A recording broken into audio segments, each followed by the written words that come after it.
Hey, folks, it's Thursday night. It's 8 o'clock, and it is the Fat Thor Podcast. I'm your host, Andy Gunn, and we're back after a week off. I was busy filming, doing a bunch of stuff. Couldn't get back around to getting a show together, but we've had this show scheduled since about a month ago, and I'm excited to have this guest back.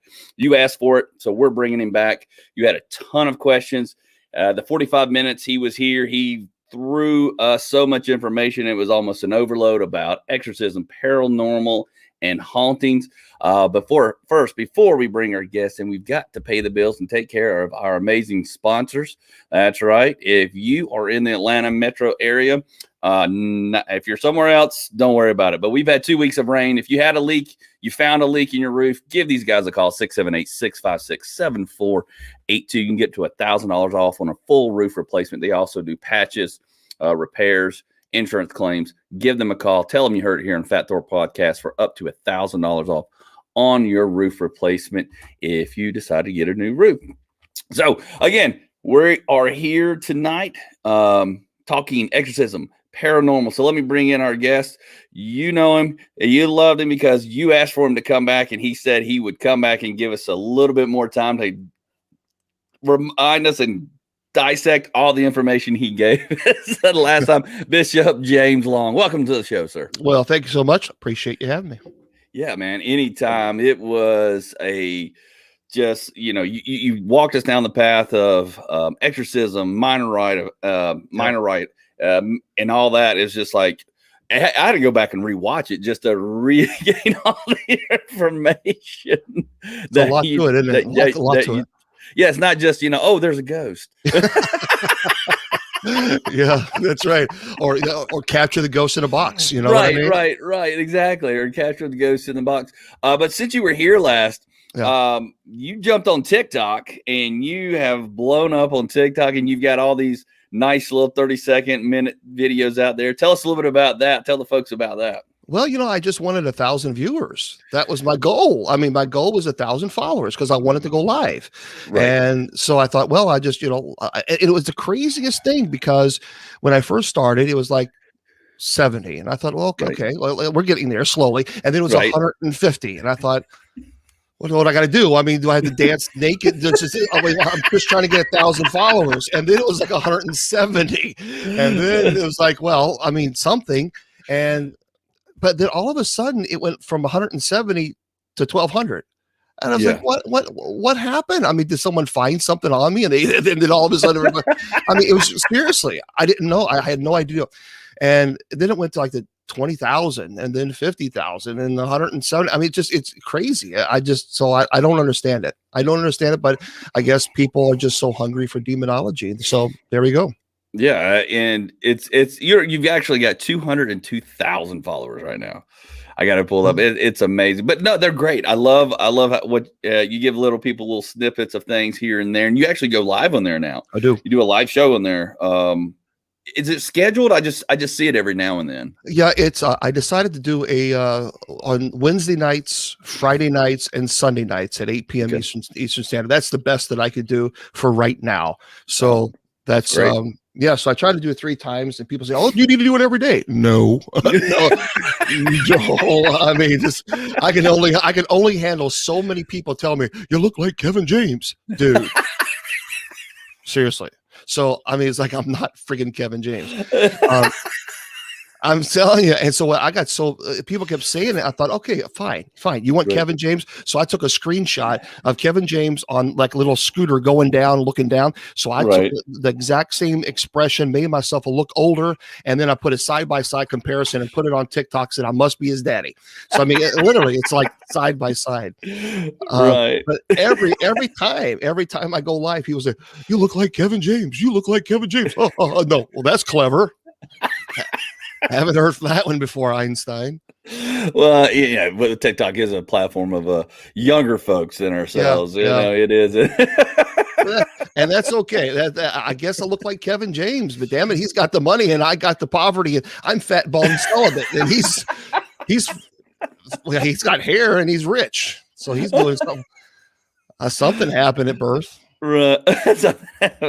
But I see that now. Now that you say that, yeah, I see Dude, that. I can see that. are you serious? I think we're having a bad connection. Let me just, yep, bad connection. Where's this? Don't Hang draw me. on. Don't draw me. Yeah, but Well, it's, what are you going to do? yeah, but good. Hey, no, it's been great because I've been watching you blow up and grow, and you also do a Friday night thing Sacred Division? on the Sacred Division. Yes, Yeah. correct. Yeah, Yeah. the Sacred Division. Tell everybody a little bit about that because Oh, sure. that's a very good show, and I want to talk a little bit some of those episodes and some of those things you've done in Yeah. there. Oh my gosh, I've been doing that since 2003. Okay. And it started on Parax Radio. It started just on audio. Okay. And I interviewed, oh my gosh, you name, everybody interviewed the Westboro Baptist Church people who, go around picketing funerals saying, you're going to go to hell and Jesus hates gays and all that other stuff. Right. And anyway, so I actually interviewed those on air, but I interviewed so many people. I loved it. I absolutely loved it. But then I had to take some time away. And so I got back and started doing video because people kept saying, you got to do the video format. You got to do the right. Fine. So it's one of those things that, you got a face for radio. And I kept telling people, I just, for me, radio is just so much easier than online because online, you got to actually fix your hair. You know what I mean? Whereas radio, you just show I'll off. wear a hat. I just wear a hat. I'm like the heck with it. See, if I wore a hat, they say, "Oh, Bishop, you're not being a bishop. You're wearing a hat. That's not very bishop-like, Bishop." So, see, you can wear the hat. I can't. So, but yeah, I do that every Friday night, 10 p.m. Eastern, and it just airs on my Facebook page. And this Friday, I'm going to be interviewing a psychic, Dana Stricker. I've interviewed her before. Dude, she's good. Is she? Yeah. Yeah. And I don't want to delve too much in it, but but you do, and you didn't really talk about this last time, but you do acknowledge psychics as legitimate, and that's unheard of for a lot of folks who are in religion and churches. The acknowledge, because most pastors and priests, the way they were growing up, was like that's fake, and there's nothing to it. It's hooey, and it's the devil. Yeah, well, they need to get off the pulpit because obviously they don't understand the Bible at all. Because, and as a matter of fact, I'm going to be doing a presentation, a speech at the Haunted Diary Paranormal School this Saturday. I'm going to be doing a class just on this very topic, on psychics and is it really an abomination, what the Bible really means. And so I'll be doing a lecture on that because people just need to be educated on. Look, there are many people, quite honestly, that are psychic as my dog. All right. Plain and simple. I mean, they're just, but I've met also a lot of people who are genuinely, Willie Windwalker Gibson, fantastic psychic. Chip is a coffee, good friend of mine, fantastic psychic. Dana is really, really good. I've just met some amazing people. And as a chaplain for the police department, I've actually met people who work with the police department and who were able to uncover cases that were completely dead. No pun intended. They just simply, there was nothing there. They couldn't find anything. And then the psychics come in and they were able to discover it. So yeah, there's no question. But I also think there's a lot of fraud too. Right. And that's where people get caught up is, because like you said, the police do use psychics. We know that it's a known thing. It's not just a CSI Miami thing on TV. It's for real. They do use them. Yes, and I must say that I'm eternally jealous right now of your beard. I'm growing a beard, believe it or not, but mine is not as manly as yours. So now I am officially very jealous. I got little stubs going on there. It's like we think we want to be a beard, but it's like. Look, if I were to shave this, it would take 3 weeks for me to get it back, 3 to 4 weeks. It grows very slow. So if I ever shave it, it takes a while to get back. Yeah, but see, yours is brown. Mine is like gray. Mine is like, okay, you are too damn old to be growing a beard, James. I touched it up. I've been filming on a movie for the last 2 weeks, and I touched it up for the movie. So smart man. There's a lot of gray in here, bro. Good for you. There's a lot of gray. You.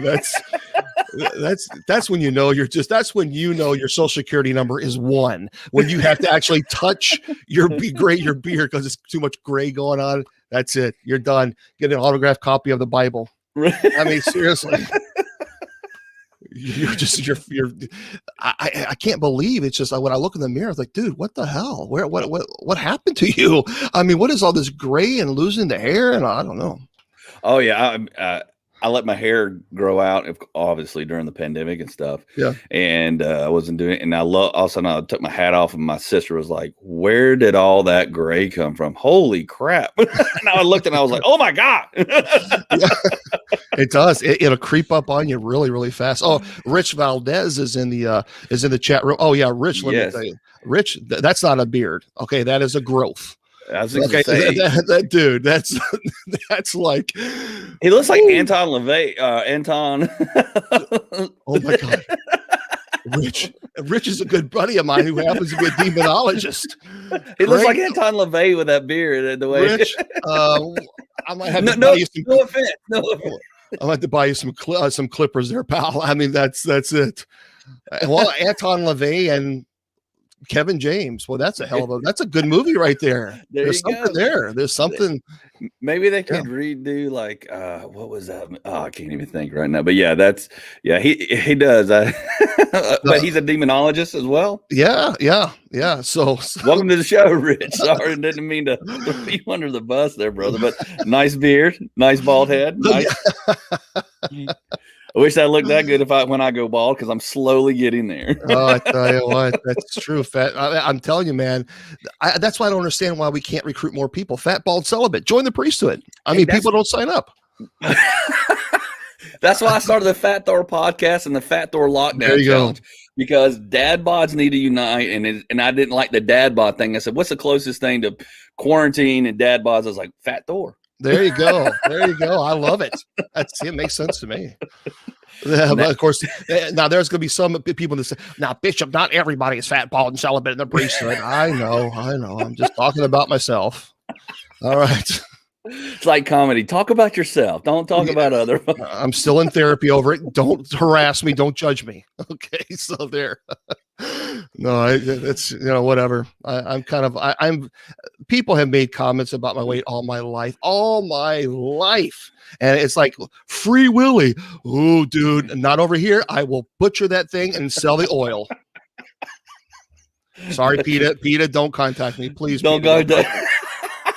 Please, Peter, don't contact me. Can you edit that one out of the show? Yeah, don't worry. I'll edit it. Well, we're live, so it's out so there. It's too live. Say, wait, we're live. We're on YouTube. We're on Twitch. We're on Facebook. For the record, I have friends that are in Anchorage that are Eskimos. They call themselves Eskimos, and so I support them. Okay, there we go.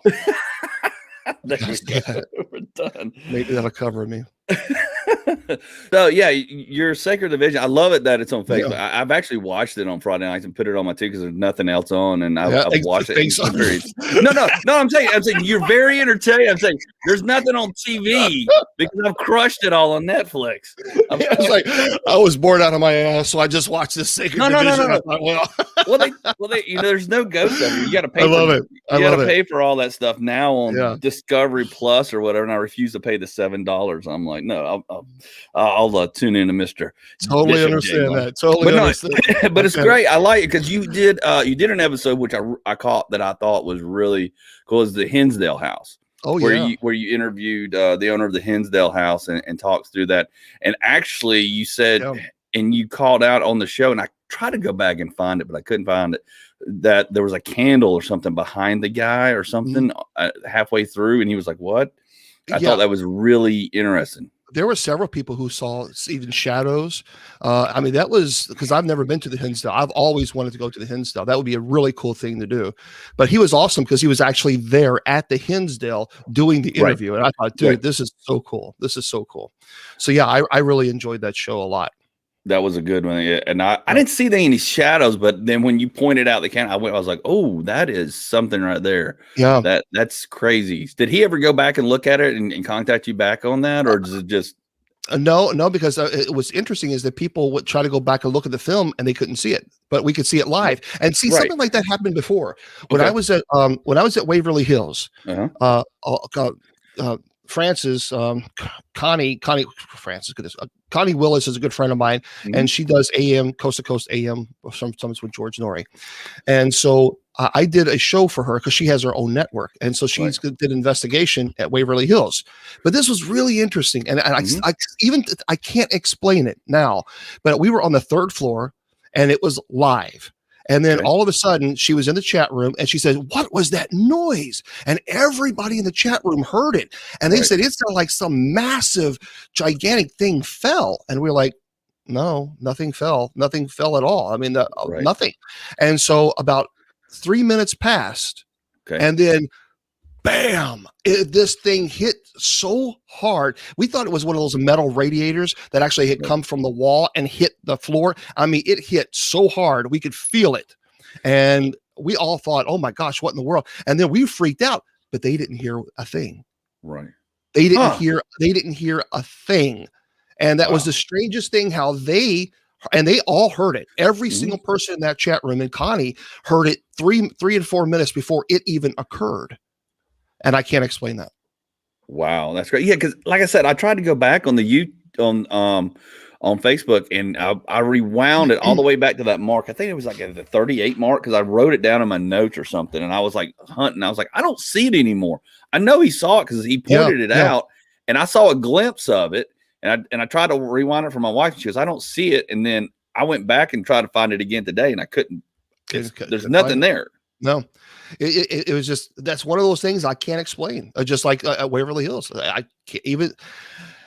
The light thing could have been a flare, could have been a light reflection. I mean, there's so many things that you can kind of maybe.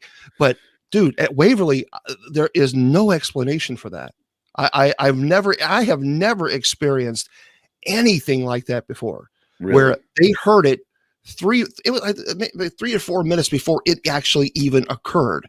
And everybody in the chat room was like, oh my gosh, who fell? They actually thought someone had fallen and it was like laying down and fallen over or something, because it was such a loud bang. But they heard it 3 minutes before it happened. I don't know. You don't understand it.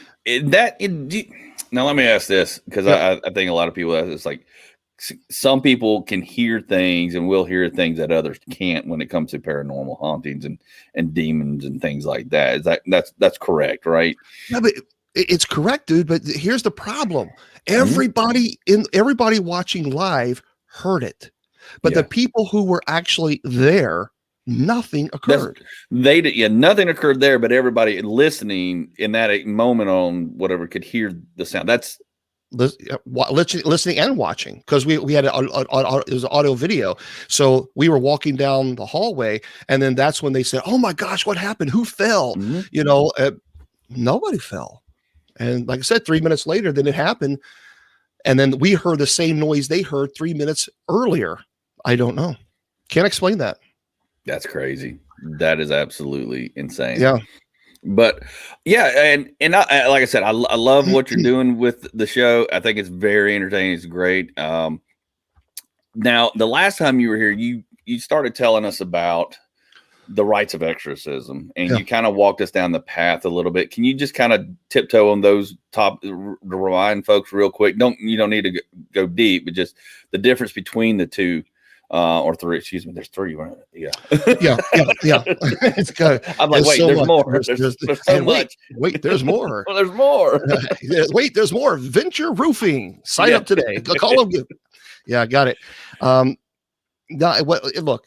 So someone contacts me and they say, "All right, we got an issue. There's a demonic infestation. We believe there's a demon in our home." Right. So the very first thing I tell them is they need to contact paranormalclergy@yahoo.com. And because Rich now is in charge of the paranormal clergy, he owns the paranormal clergy now. And so what they will do is dispatch a team. The team goes out, they will investigate. Hopefully we can debunk it. Hopefully. Right. But if we can't, then they send it back to Rich. Rich knows what to look for. And then if Rich contacts me, say, hey, Bishop, here's a problem, here's a case, or this is an issue, whatever it might be, or we talk about it, and then we go from there. Right. That's really, it's absolutely crucial that we have that element, because I can't investigate every single case. I just can't. Right. And now with the TikTok exploding, Rich has been getting bombarded with emails. I'm not laughing, Rich. I'm not laughing. I was thinking of a joke earlier. I promise you. That was a lie. So Rich is getting really, really bombarded with emails, but that's good. There's a lot of people needing help. So anyway, let's just say there's a demonic infestation. So I will then, if I can get to the family, then I'll go and I will start doing the minor rite of exorcism. And that is when you perform the rite of exorcism on the demonic entity or malevolent spirit that has infested themselves within the home. Right. So you don't perform an exorcism on the house. Anybody who Right. says they perform an exorcism on the house, their education is from Cracker Jack box. They have no true training in demonology. You don't perform an exorcism on a house. So you do that. You bless the home. I usually like to have mass, consecrate. To me, it's very important to make sure you complete the process, and then of course you speak to the family afterwards, and hopefully everything's been taken care of. Now, let's say that someone calls Rich and says, I think I have a demonic attachment. Right. Now, that's different than being possessed. Right. Now, when you're talking about you have demons talking to you, right, and it's interacting with you, right. Now you're getting to the possibility of psychological illnesses. The possibility. Right. So, go ahead. It's important to make sure that we have to rule out, psychological illnesses. We have to. Mm-hmm. And so that's when we require that they have to have a psychological evaluation.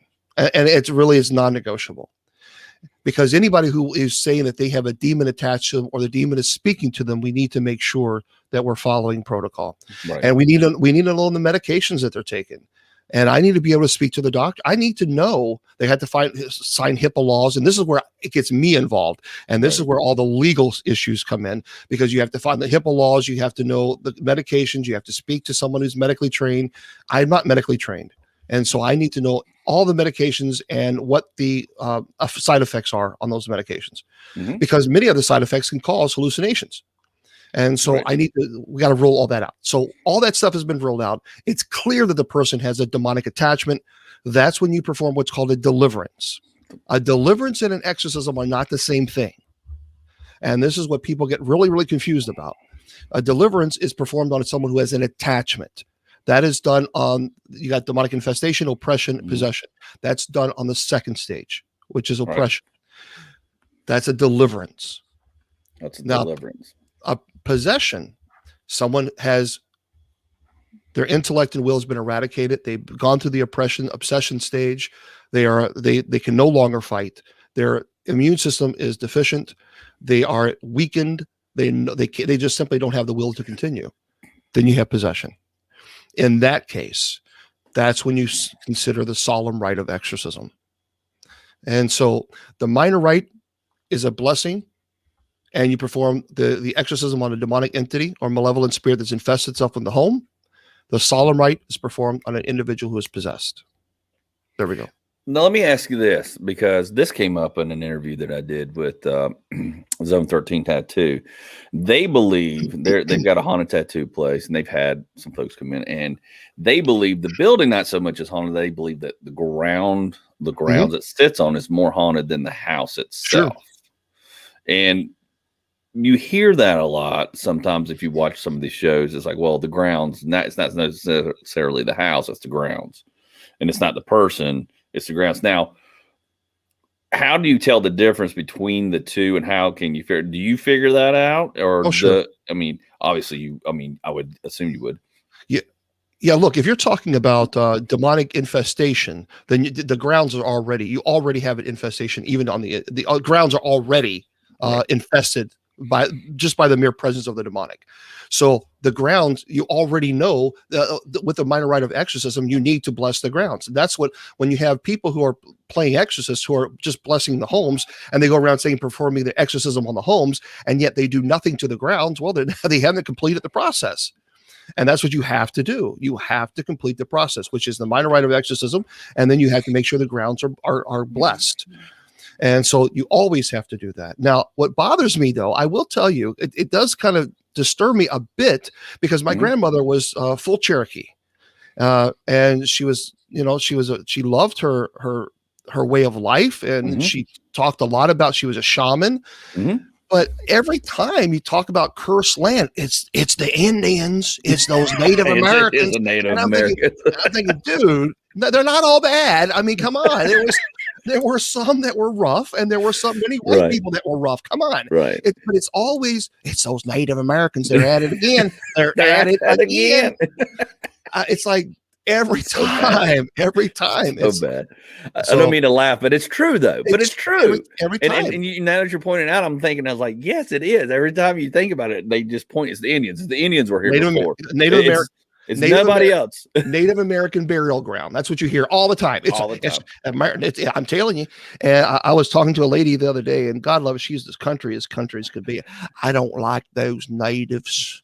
I said Native Americans. Oh no, they're natives.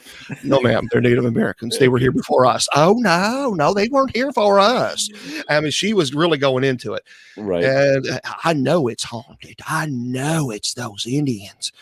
Oh Lord. Okay, lady. Okay. May God bless you, Father, Son, Holy Spirit. Love. See you later. But I mean, sometimes it's like, dude, it's not every time. Native American burial. Mm-hmm. And to me, it kind of gets annoying because I find that somewhat. To be honest with you, I find it insulting because my grandmother, God love her, she passed away, but she's not going to go around and saying, "Oh, you live on my Native American land that I owned. I'm going to come and haunt you." Okay, it just really, seriously, see, that's a first go-to. Right. But it's true though. But it's true. Yep. That's all you hear, and it's like has nothing to do with nobody else. But it was Native Americans. They were here first, so it's their fault. It's their fault. It's the Sitting Bull. We know it's Sitting Bull. We know it. Now here's your TikTok thing, and I wanted to show one video here real quick about how do you explain. This is the one I was talking about before. Yeah, that's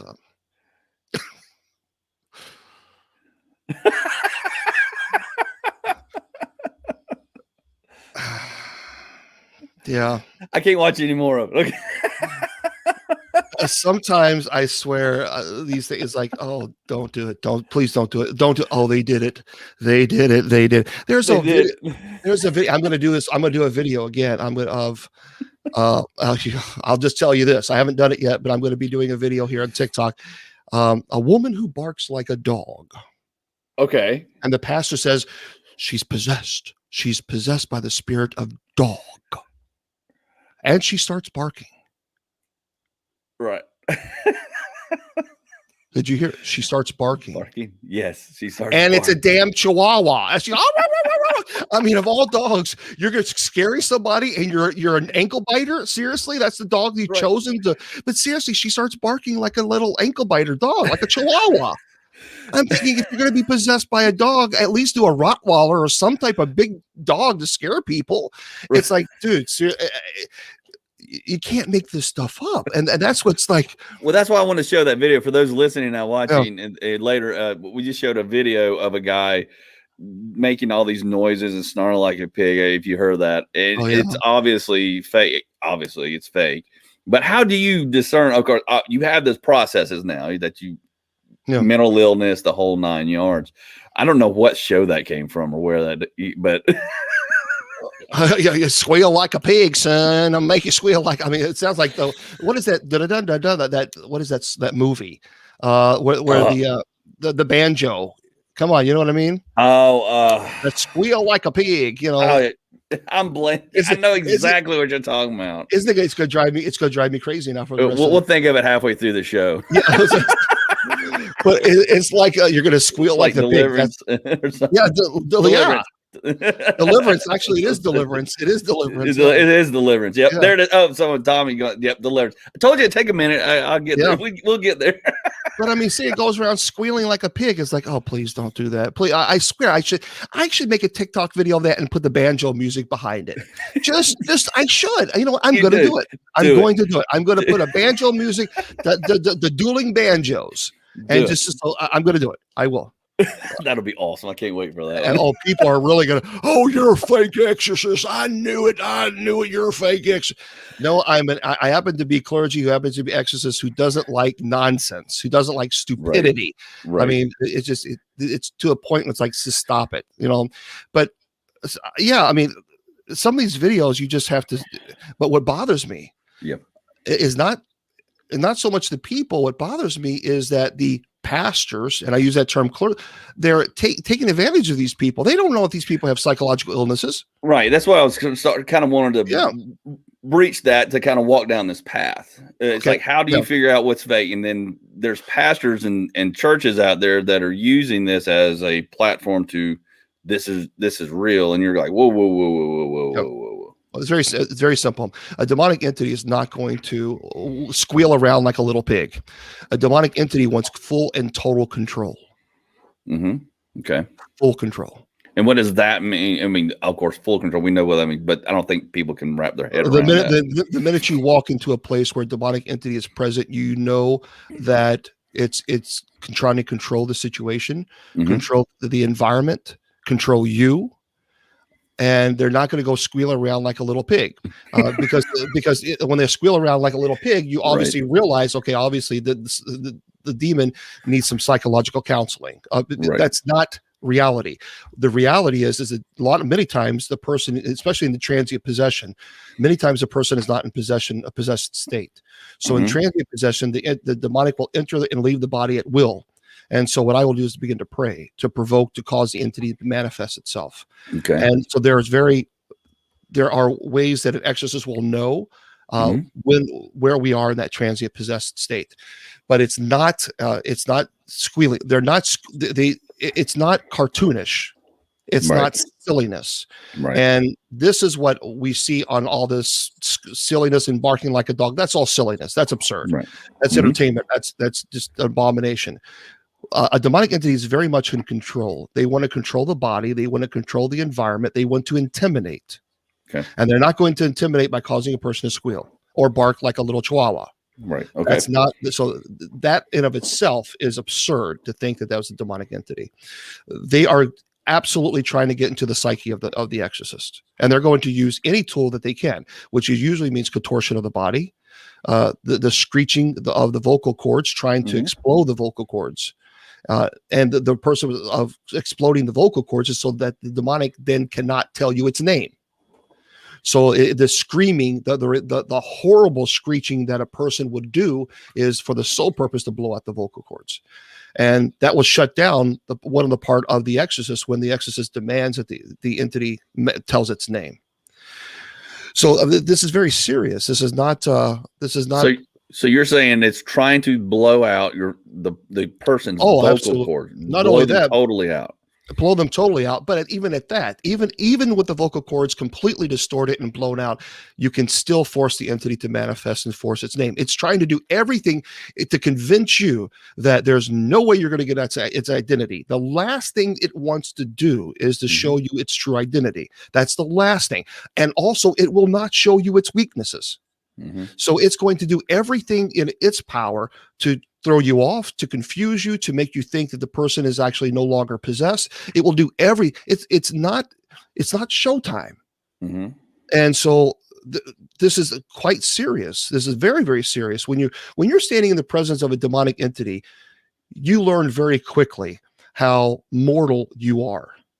Right. Okay. And not only that, but you also learn very quickly how you better be humble, because if you don't, it will serve you a piece of humble pie. It will serve you the whole pie, because you will learn very, very, very fast that if you go in there with the ego, if you go in there thinking, well, I'm going to do this and I'm going to do that, then it will say you are.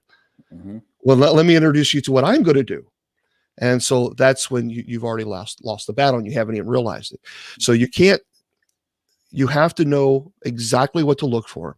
You have to realize that the demonic will do anything and everything to throw you off the game, but it's not going to. One time, I think I told you, I can't remember if I told you this. I went to Michigan, and it was a teenage girl, and she was with her grandparents. I don't know if I told you that. And she was actually her grandmother. Okay. Her grandmother had a horrible heart.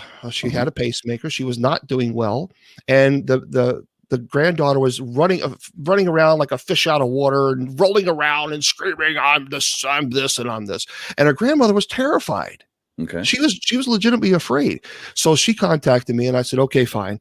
So I went all the way, this is before I met Rich. I went all the way up to Michigan and I drove all the way up there. It was like 9 or 10 hours. It was a long drive. That's fine. And I showed up. And as soon as I walked in the door, she plopped on the ground and started wailing around like a fish out of water, just doing her little vocalizations and all. And her grandmother was sitting there crying. And then finally, I just, stop it. Just really as big, as deep as voice as I can put. I said, sit down and shut your mouth. Oh, she didn't say a word. I said, sit down. So she got up, she sat down. I said, don't you say one word. And so she did. She sat down, she was listening. And she said, I said, if you talk, I will take this collar off. And that was a very serious comment that I was making to her, because now she knew that I was no longer playing. She was faking. The whole thing was a complete act. And the reason it was a complete act was because she wanted something and her grandmother couldn't afford it, because her grandmother was living on Social Security. And so she was punishing her grandmother. Oh my gosh. She, however, had no idea that I knew this prior to coming, because one of her friends contacted me. And her friend informed me that this was what happened. So I knew what I was walking into. But what made me so mad, what infuriated me was, and I told her, I said, I drove almost 10 hours to get to you. There are people that legitimately need my help. Now I have to stay at a hotel room, and then I have to drive 10 hours back home. That's 20 hours of driving that you have stolen from people who legitimately need my help, just because your grandmother didn't buy you this thing. And not only, but it made me mad because she wasted my time. She stole the hour, the time that I could have been using to help other people. And even more importantly than any of that is that she put her grandmother through hell. And her grandmother was elderly. She had already had a pacemaker. She was in heart failure. And that just really infuriated. Her grandmother was sobbing when I came in, and she was flying all over the floor. And her grandmother was just sobbing and clutching her chest. And I was like, how dare you? And this was a 15-year-old girl. Wow. This is not a 7-year-old kid. This is a 15-year-old girl. Yeah. So she's a 14, 15. But this is a person who knew better. And she did it for the sole purpose of trying to get something out of her grandmother. And I have no patience for people like that. None. No. So I guess, and I'm sure you're bombarded with it all the time. I am. And you've got a team of people to help figure that out now, right? Or are you hands-on with most of those, or does it just go to a point, then it comes back to you? It got to a point many years ago when I started the Paranormal Clergy, when I founded it. It got to a point was like, I can't do this anymore. I can't do it by myself. I can't. And then the whole purpose of the Paranormal Clergy was for me to start it, build it to the best that I can, find somebody that I could trust, that I could depend on, and say, okay, the Paranormal Clergy is now yours. You are the owner. And that was Rich. And so that's that was my goal. My goal was to try to find some type of organization that I was passionate about, and there was nothing there at that time. So I started on my own, because at that time there were no organizations helping people. Right. And so I thought, well, I've got to create this. And that's how I started it. And now Rich is taking over, and he owns it, and he's going, and so I can't do this without other people. There's no way. No, I don't see how you do that. I mean, that's why I'm asking these questions, because you obviously have you're being pulled in a million different directions. Constantly, you're doing Bible studies on Facebook. You're doing, other things with your ministry as well, teaching and things like that, and ministering. So, I mean, you were obviously strung out from dusk till dawn, so to speak. Strung out. You got to be careful about that, because in the 70s. Well, no. Man, I tell you what. Physically, mentally. First you tell me, well, I was really bored, and I decided to watch your little thing, and now you're strung out. Boy, thanks a lot. Your time, I mean. Yeah. I'm going to have a little church. I'm going to have a conversation with the bishops about you. All right. So, we'll have a little chat about excommunication. You know what I mean? Just got But Your job. what was the scariest? And I guess we didn't really hit us. What was Yeah. the scariest moment? Because you said you were talking about this when you came back, or the experience you had. You didn't really have time to talk about that the last time. That you were the most, I guess, scared, or the most. It was the most real or scariest Yeah. encounter you've had so far. As far as an exorcism, or as Yeah, far as as far as investigation? exorcism, you said you'd come back and talk about that a little bit more Yeah. because we didn't really have time last time. My first exorcism. Your first one? Yeah. When I was the assistant. And that was one that shook me to the very core. Even now, it's so my first one, I was the assistant, and she was a teenage girl, and we went into her room, and it was it reminded me, quite honestly, reminded me of The Exorcist. It was very eerie. It was very heavy. The atmosphere, my God, it was heavy. And so we went into her room. She was laying down. Well, she was not. She was sitting up. She just simply went right back. And the priest began the rite. So we began the litany of the saints, praying to the litany, invoking the saints. And then during the rite, then what I do is I lift the eyelids to determine where we are in possession. And I'm not going to go into details. So I just simply lift the eyelids. And I read since I was 9 years old. I've studied demonology. I've read books on demonology. I memorized everything, the prayers. I knew it backwards and forwards. I was a book nerd. I knew it. I absorbed it. But my God, when I lifted those eyelids and I saw nothing but black, it threw me off. Because you can read about it all day long. You can watch it on television and now movies. But see, back then, they didn't have all the movies that they have now. But it was just a solid black. But it was a blackness that was like a mirror. And so I could see my reflection. I could actually see my reflection in the eye. You're not supposed to look at the demonic in the eyes. And now I know why. I couldn't move. I couldn't think. I was stuck. I was stuck. I was so catatonic. The only thing that I could do when I lifted those eyes and it was a solid black and I saw my reflection, the only thing that I could think of was a predator. And it was like I was a rabbit, and the wolves were surrounding me, and there was nowhere for me to run. And I knew what was going to come. I knew what was about to happen. I couldn't run. I couldn't think. I couldn't talk.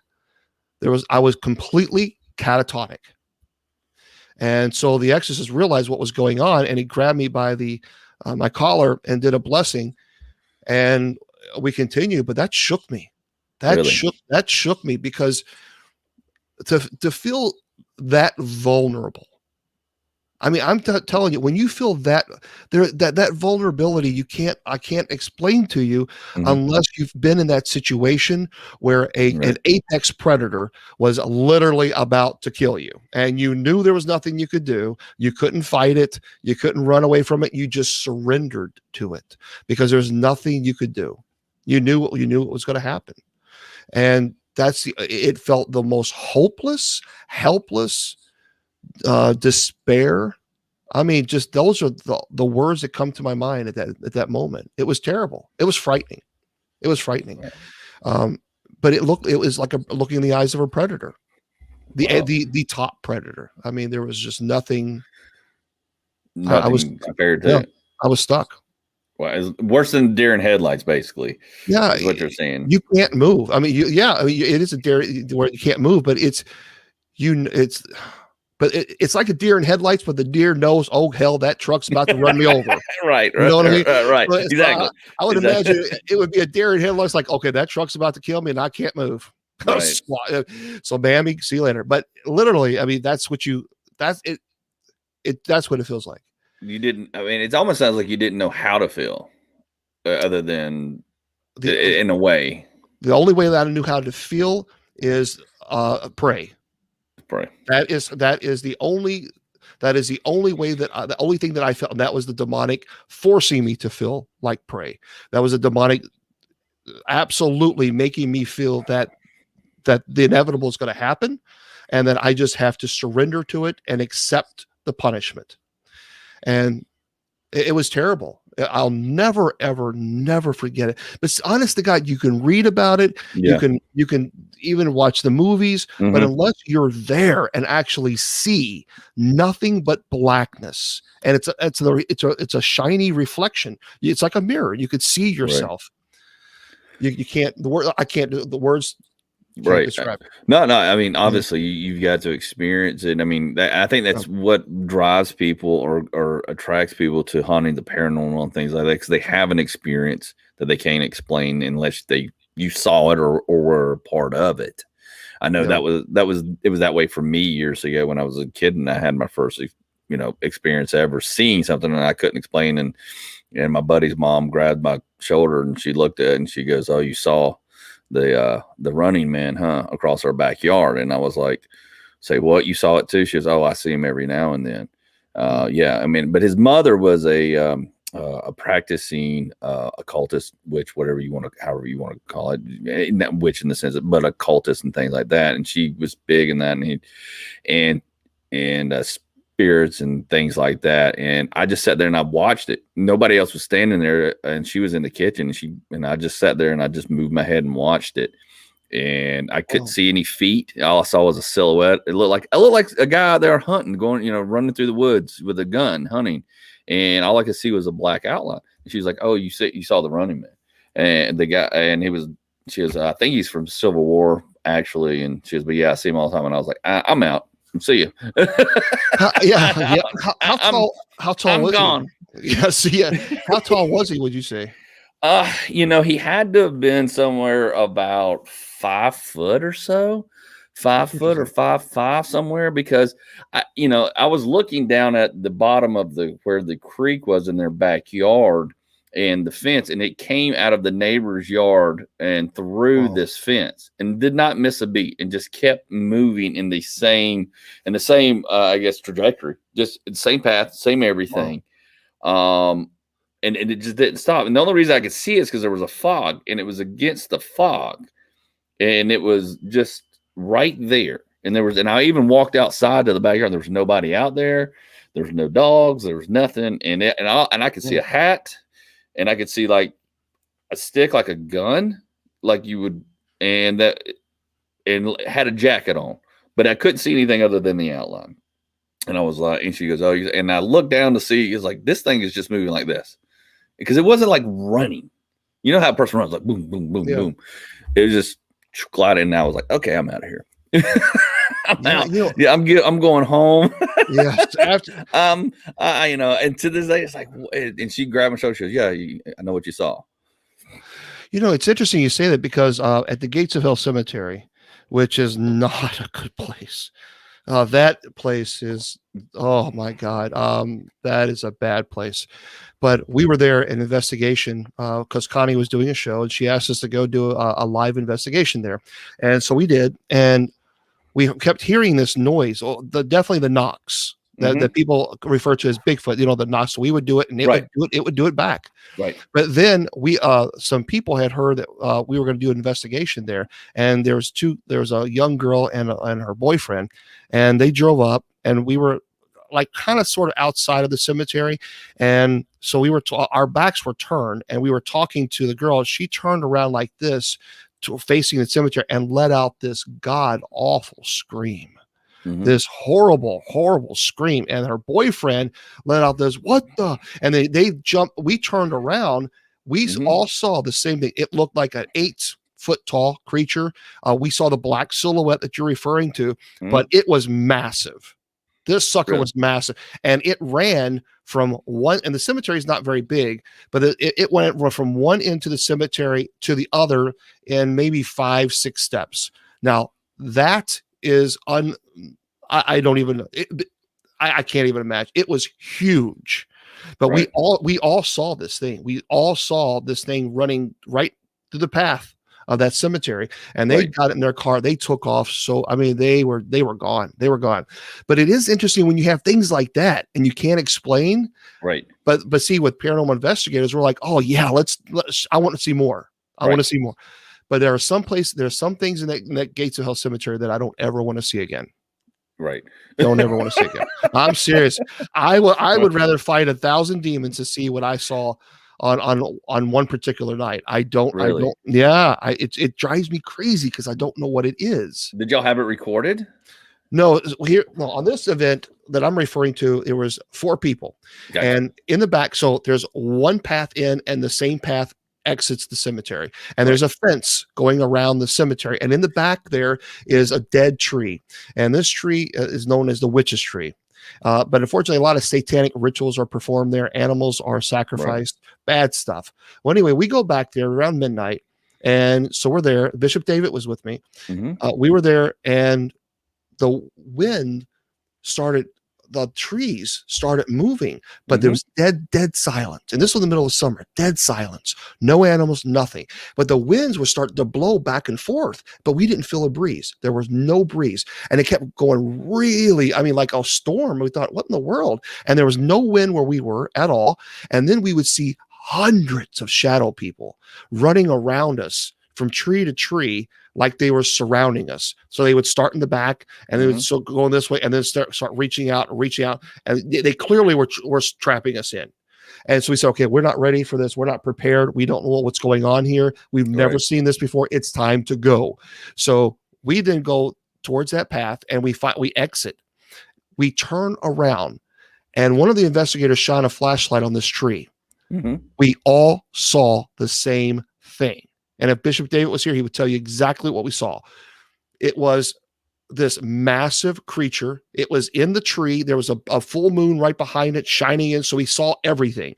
Right. It was this, to me, it looked like a huge 10 foot creature, a bat, like a bat shape torso, the legs, the feet, the hands were winged. It looked like to me, it looked like a massive bat, and the eyes were red. It was looking right down at us. We could see everything, the claws, everything was detailed.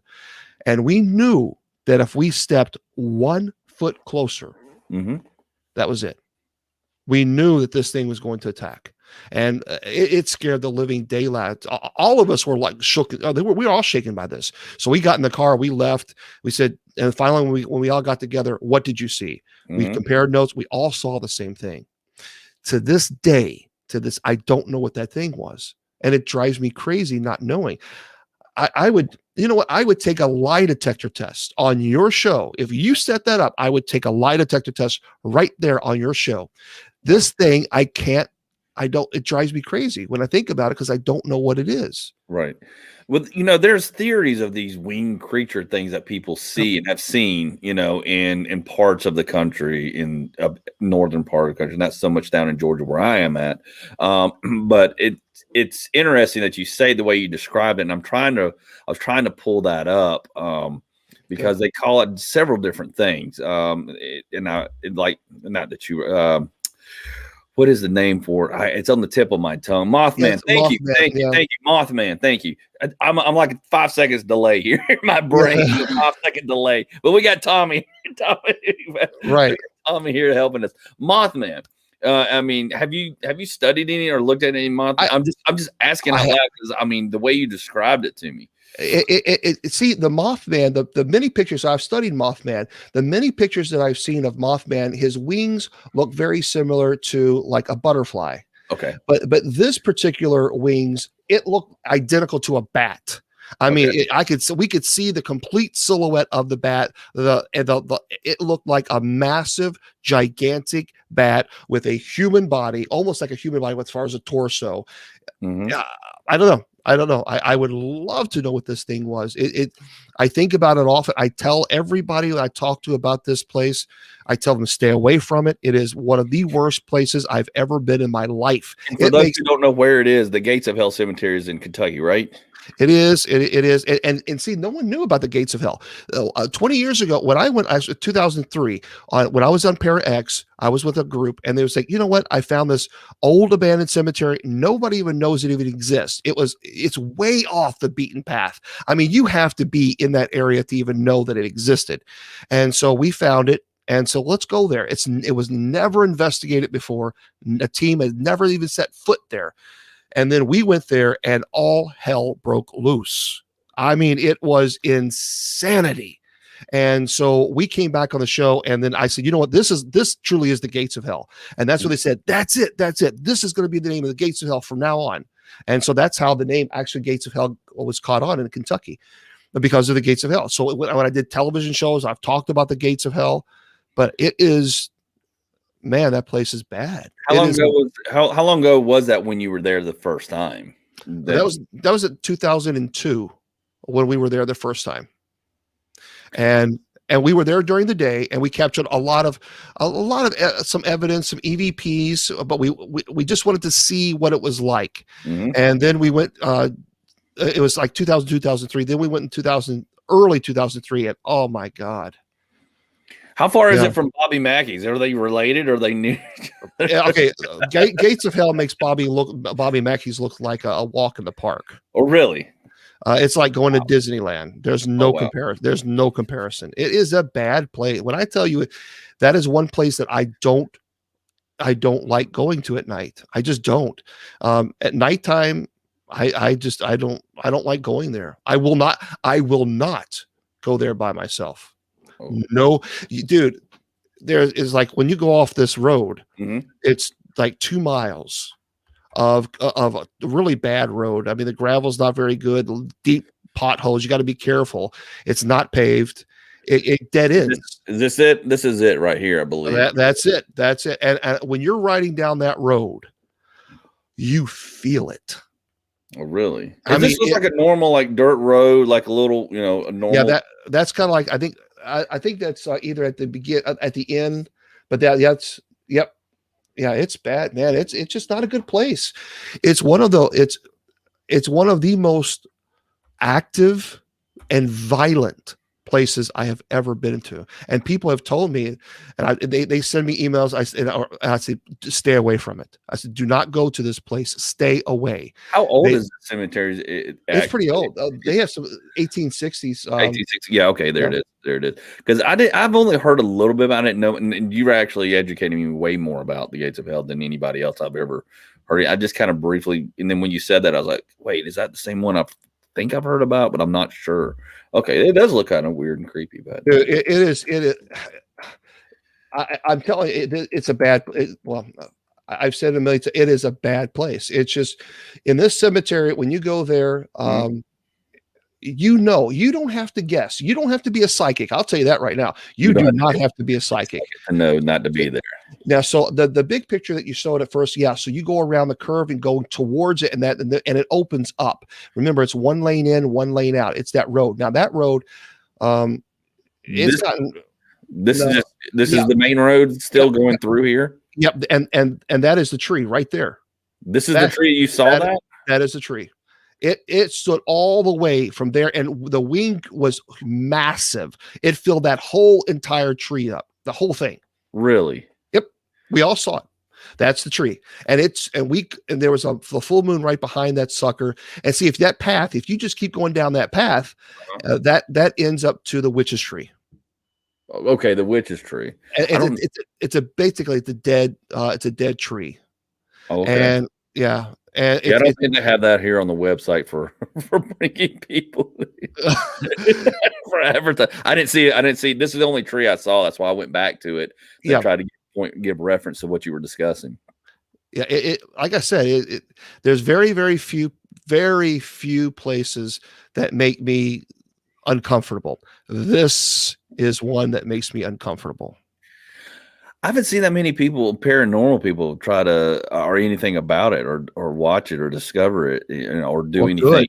I mean, I haven't. I mean, I wonder if they will now. I mean, now that kind of light's being shown on it a little bit. Well, now locally, I mean, you do have people now locally in Kentucky, because we've talked about it so much that there's people that will go there. Unfortunately, and then they contact me, and I tell people, stay away from it, get out of it, and then they don't, and then they contact me. I wish I would have done it.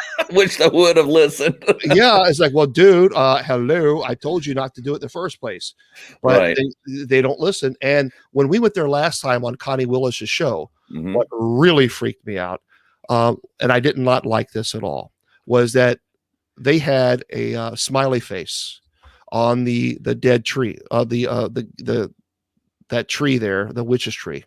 Now the smiley face, and it's freaky. And it's, people say, well, who cares? Well, I took the picture, and who cares is that this. I have a picture. I don't know if I can share it. Can I share it? Yeah, you can share anything. I believe you can. You should be able to share. All right, let me share this. I'll share this. That'd be great. Share the screen application. There we go. This is on the witch's tree here. Okay. Do you see it? Yep. I'm adding it to the stream right now. There you go. Oh, wow. Okay. I see it. The painting. So, now here's what a lot of people don't know. This is why I did not like this at all. And I got really, really mad when I saw this, because recently there was a case called the Smiley Face Killers. And it's a documentary that it's a television show. Yep, there's Tommy Golden's on it. It sounds like Smiley Face Killer. That's it. And this was recent. And there was belief that I had read reports that someone was beaten up pretty badly up there and left. And so a smiley face was drawn because I guess they thought the person was going to die. But yeah, so apparently with all these, there's males that are found dead, and the corpse next to the corpse is a smiley face. So the Smiley Face Killers. So this is new. That was never there in all the years ever until I went there a couple of years ago, and I saw it, and I thought, what? Actually, it was last year when I saw it. Oh, really? And I don't understand why they would put that there, but that was terrible. When I saw that, I really didn't like that at all, because number one, it's on the witch's tree where they do satanic rituals. Oh, wow. So are you thinking someone may have done a ritual sacrifice with someone there? Is that what your thought is? I know for a fact the satanic rituals were there, because when I went there one time, a decapitated the corpse of an animal or a human sacrifice is what I'm trying to say, I guess. Well, you know what? I would not. I'm telling you, with that place, I would not doubt it. I would not doubt it at all. I mean, because you hear that things, and there's, you hear those things, but you don't really experience, or like what you're showing us right now, what we're talking about. It's like, no, it's a real thing. It happens here. There's no doubt in your mind. You're basically saying there's no doubt in your mind 100%. I swear to you, I'm not kidding you. If you find if you can find someone who would do a lie detector test, I would do a lie detector test. I believe you. Because that thing that I saw at that tree, that thing all of us saw, we all saw the same thing. I don't know. It was something very ominous, incredibly ominous about that thing. That I've seen demonic possession. I've seen demonic entities, taking control of the body, but this thing, it was something different. There was something different about this, because with a demonic entity, tries to frighten you. They puff their chest up. Just to kind of try to frighten you, throw you off. They're parlor tricks. Right. Okay. But this thing, it didn't need parlor tricks. It didn't need to intimidate at all. It didn't need to make any noise. It didn't need to make its presence. Its very presence was unbelievably intimidating. Wow. Wow. So that's it for me. My wife's like, Andy's already planning where he wants to go. I don't know about going there at nighttime, but I would like to see the place during the day, during the day, see what it's like, see what it feels like, and then go from there before I venture back there at night. I'm not one to kind of test fate that much, in those situations, especially with you telling me, look, there's your experience. I definitely, I'm not looking to go find that. We'll call Zach Bagans or somebody to go do that.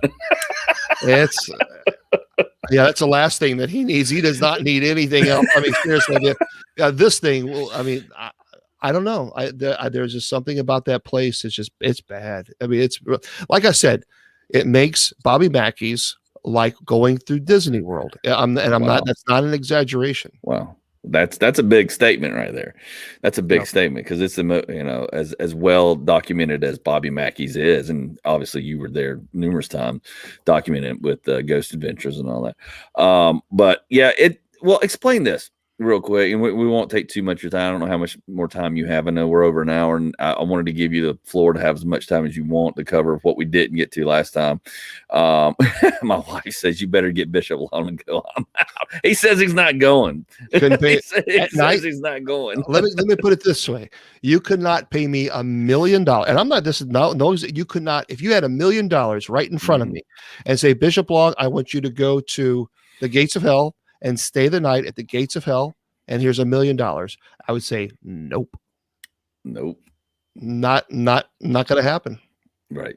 No, wow. It's just because I've seen things in that place, not only with this creature, but we've seen something massive of this massive 8-10 foot black shadow. You can call it Bigfoot, you can call it whatever you want. Whatever is there does not want you there, period.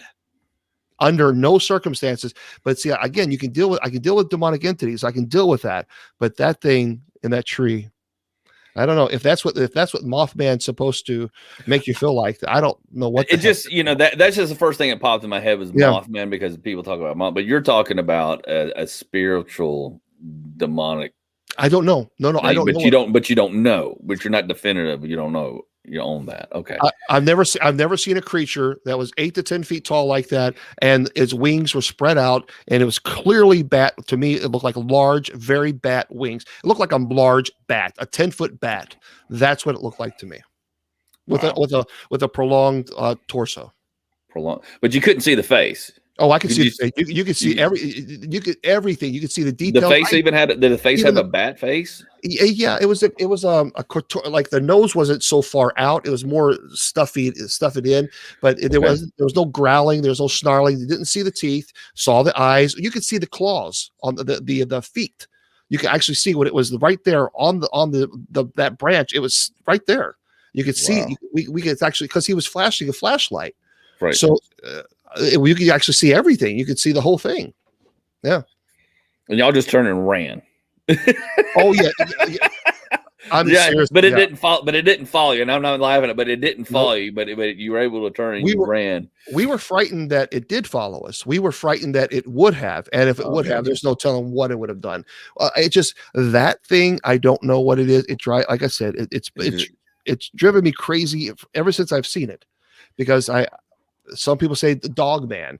I don't know dog man, but some people say Mothman. So I don't know. Because what you're describing isn't, it's similar to Mothman, but isn't quite Mothman. The descriptions that we've gotten and the things that people have talked about. But let me ask this before we get to and start wrapping up, I guess, and attachments.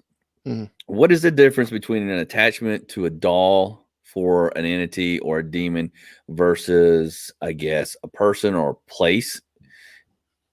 What's the difference there? Because people asked that last time, and we never did get to ask that question. And some folks had posted that. Several people had asked that same question, and that's kind of what my wife has as well. And I've tried to explain it, and I don't think I'm doing it correct.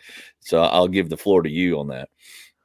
Well, let's just say a demonic entity has attached itself to a doll. The sole purpose of that is just for you to reel you in, because and that is the whole purpose of that. Because normally when you have a doll attached or attachment to a doll, it's because someone is attached already to that doll as it is.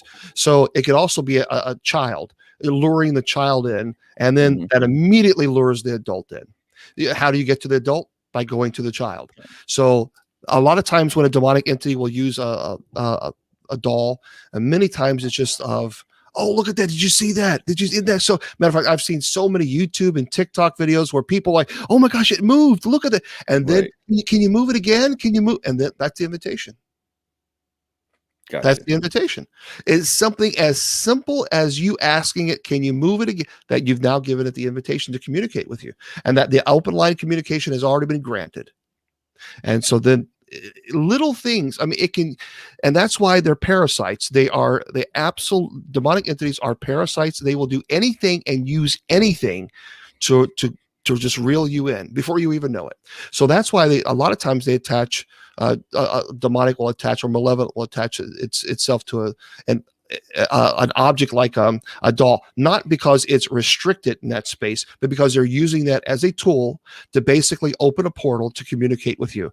So they can use anything. They could use a curtain. They can use a light. They could use whatever it is that you are attached to, right, to then open the portal. Yeah, and we all know about Annabelle because of the Conjuring movie, and it's out, and it's kind of the hot topic. But like Robert the Doll down in Key West, similar. A lot of people don't know who Robert. Some people do. Sure. It's very, very famous doll that's in a museum there that supposedly is haunted. That if you take a picture, you leave, and bad things can happen to you without asking "quote unquote" permission and things. And people have said they bought dolls of in the gift store and taken it home, and things have happened. Have you explored the Robert the Doll things in those things with like Annabelle and things like that? Well, I've not experienced. Actually, that's not true. I still have it. I have an idol. It was a clown, a porcelain clown, and in this case, it was a. Well, I think you were you there in Louisville? I don't think you were there. There was at Louisville Mid-South. Okay. I did a paranormal conference. And so I was talking about this doll and what had happened. And the family had purchased this from an estate sale. And a week later, the house completely burnt down. I mean, burnt down to a crisp. Mm-hmm. And I knew the chief of the fire department there. And I asked him, and he said, Bishop, we got this doll. No one wants it. The doll is the only thing that survived. Literally everything was burnt to the ground. And even to this day, they don't know how that doll was able to manage without being burnt. Now, on the clothes of the doll, there are some burnt stains. So you can see that you can smell. If you smell it, it still smells like it's burnt. But so I took it to Louisville Mid-South here in Louisville at the Paranormal Conference, and I was talking about it, and I was explaining to people what happened. And I had it in a box, and they said, "Can you please take it out of the box?" There were psychic mediums there. They wanted to see if they could feel the connection. I took it out of the box, and no one wanted to touch it. Immediately, I mean, this was a pretty good sign. No one had nope. They didn't want to have anything to do with it. And so I was putting it back in the box, but someone had asked me a question, and I didn't think. And I put it right next to my laptop. The whole room witnessed this, the whole room. And I was talking about, I went on to my demonology presentation, and someone said, "Bishop Long, your laptop's on fire." I turned around, and the USB had caught fire. It was sitting next to this doll. And there was a person who was actually a firefighter, who was the one who was actually in the room with me when he actually saw this. So a bunch of people saw this at Louisville Mid-South. And so immediately I grabbed the doll and I put it back in its case and did the blessing to secure. But I've never had something like that happen to me except that one time. Oh so I won't take that out of the box. I just one's all you need, right? One time is all you need. Destroy. Yeah, I mean, literally, it's like I was so angry because the doll destroyed my laptop. It fried my the motherboard, completely fried it. So the laptop was useless anymore. So needless to say, me and the dog had a long talk. I was going to introduce the dog to a Rottweiler who really was named Cujo. I was like, "You just destroyed my laptop, you dirty thing."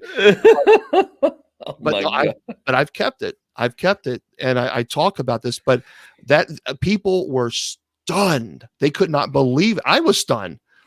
But yeah, because you had on TikTok the other night or other day, you had a big hairy, like Chewbacca looking head of a voodoo thing or something that was left.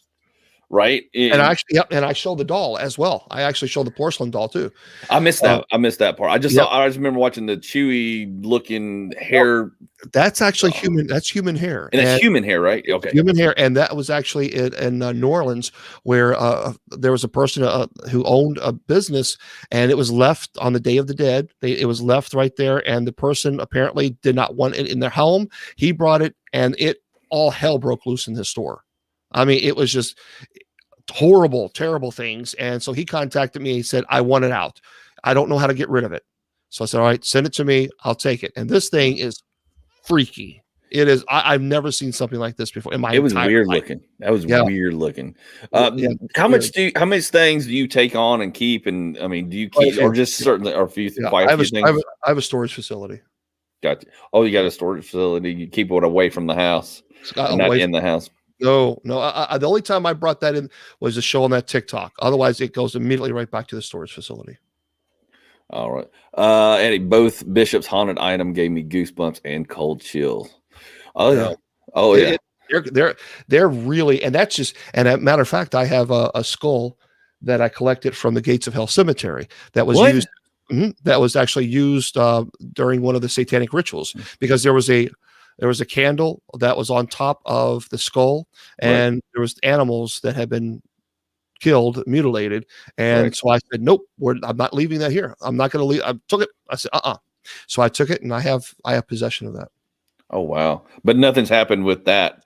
Well, Since no, you've had any business. it's in the storage facility. It's in I the don't storage leave. I won't leave. I won't put any of that stuff in my home. Oh, I don't see how Ed Warren kept stuff in his house, even though he had a room. I don't see how I couldn't do it. Honestly, yeah, especially after that doll. I mean, I've heard all about the Annabelle thing, and I was always skeptical. But when that doll caught my laptop on fire, I mean, it was sitting right next to it because someone had asked me a question. I didn't put it. I knew I should have put it back, but I got distracted. I put it next to my laptop and ruined my laptop, ruined my USB. Everything was saved on that USB. All my demonology work, all my PowerPoints, everything. It was all ruined, all destroyed. It literally caught fire. Oh my gosh, that's a direct attack. Direct attack. And and a bunch of people saw. I mean, what I need to do is get people who were there and say, "Hey, do you guys who was there?" That way, people can, because there were a lot of people who saw that. Yeah, definitely. You definitely need to put them all on a podcast and have that discussion, especially in the Gates of Hell. But hey, folks, if you want to help Bishop James Long, he's got a class, and I checked this out after, and I have not had a chance or the time to go through and do the demonology course, but you've got different levels of demonology courses on here, or excuse me, here they are, about how to explain this a little bit, because you talked about it a little bit last time, and then I went and checked it out, and I haven't had a chance. So I want to give you a chance to talk about it a little bit here before we get. Yeah, actually, there's 4 classes. You learn demonology, angelology, paranormal studies, and genealogy. So you have all 4 classes, and you can do this through the standard program, and you can learn all of them. And then it goes into the bronze, and then it goes into other packages. The other packages just require that you and we have actually conversation. There's several things. I forgot what they put on there. That there's meetings, Skype meetings, and there's other stuff that you. There's 2 private meetings, I think, in the gold package, and then the ultimate. There's 3 private discussions between you and the student. That's what it looks like. And then also, I think there's the last one is a Benedictine bracelet, and I think there's a bottle of holy water that I send them. But ultimately, all that goes to funding the ministry, because, as I mentioned earlier, we don't get paid, and so. It costs a lot of money to travel. If I'm traveling 10 hours to someone's home, then I got to rent a car, because I'm not going to put those miles on my car. So I got to rent a car. Then I got to stay at a hotel. I mean, the food issue is not the issue, but renting a car and paying for the insurance that the car has, not using my insurance, that's expensive. Right. A decent hotel, I mean, $75 a night. Yeah. And then if you're there for 2 or 3 nights, I had to go for, I went to Tennessee. There was a case in Tennessee, and I was there for about 5 days, I believe.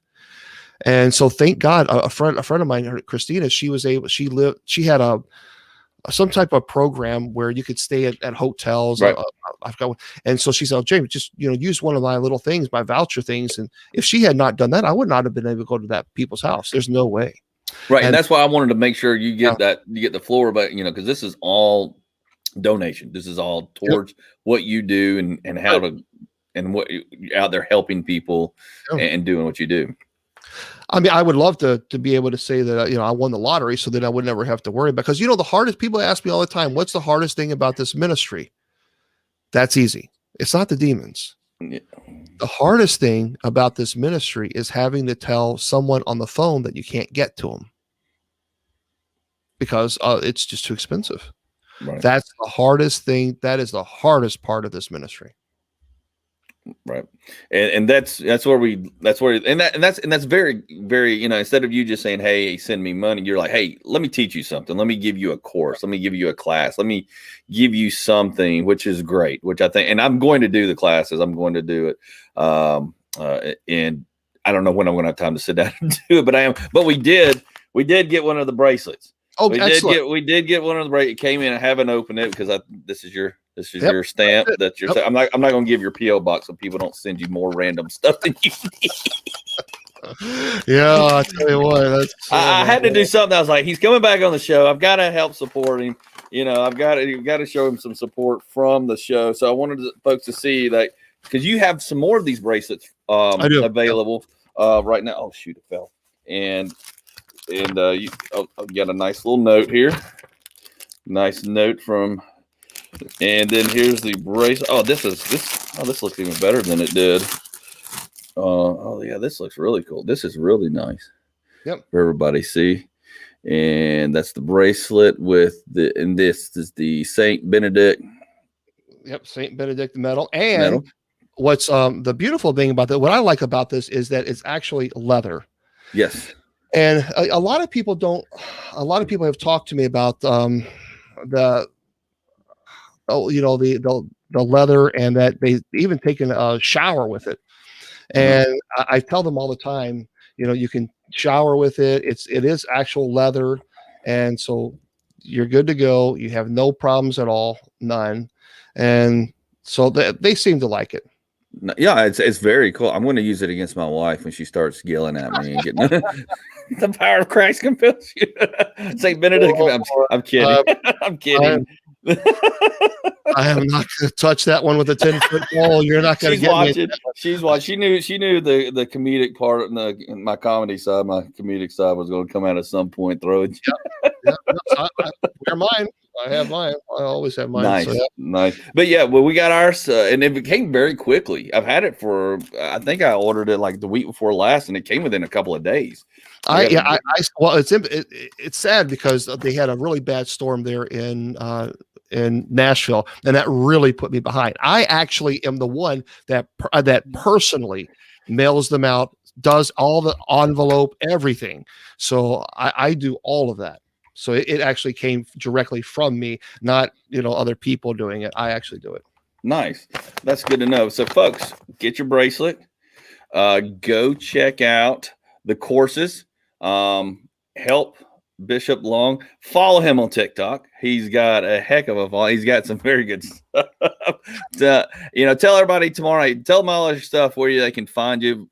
Again, remind everybody where you're at, your shows and all that. Yeah, just go facebook.com/Bishop James Long is where you can watch the show. And then, of course, Bishop James Long is the TikTok account. So you can just do that. And then bishopjameslong.com is the website. Right. And here's TikTok. Here's what it looks like. There's your page. And then there is this is your page where the demonology courses are all right here, home. Yeah, they can just go to Bishop James Long, and then they can click on, they want Bible study or Benedictines or store paranormal course, whatever it is. Nice. Well, again, thank you for your time once again, my friend. You have made my night and a lot of other folks' night. Again, like I said, last time you were on, I mean, the people were just like, when is he coming back? When is he coming back? When is he coming back? That's awesome. I do appreciate that. That means a lot. And of course, our website, the church's website is being worked on, but it's usocc.org. So hopefully we can kind of get that going, and just definitely pray for our seminarians and our clergy. We have Deacon Tommy's in there, and God willing, if the creek don't rise, we're going to ordain to the priesthood this year. So that's a big thing.